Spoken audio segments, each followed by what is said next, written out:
আমড়ার season তো প্রায় শেষ, তো দেরি কেন, এখনই বানিয়ে ফেলুন আমড়ার আচার বা চাটনি।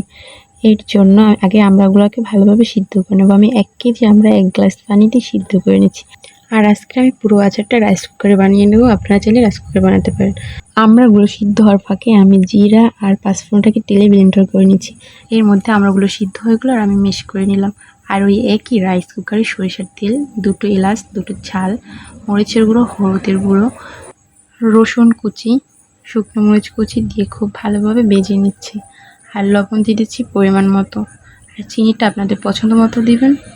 আর হ্যাঁ, আমরা কিন্তু একটু মিষ্টি থাকে, সিদ্ধ করলে আরও মিষ্টি হয়ে যায়, এর জন্য তেঁতুলটা অবশ্যই দিতে হবে যারা টক পছন্দ করেন।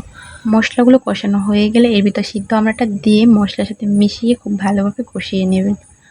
আর এর ভিতর দিয়ে দেবেন ভেজে রাখা মশলার গুঁড়োগুলো। আর এই গুঁড়োটা দিয়েও আচারের সাথে খুব ভালোভাবে মিশিয়ে নেবেন যাতে মশলা গুঁড়োটা সব জায়গায় লাগে। এই তো আচার বানানো প্রায় শেষ, এখন শুধু খাওয়ার পালা। কার কার খেতে ইচ্ছে করছে কমেন্ট করুন।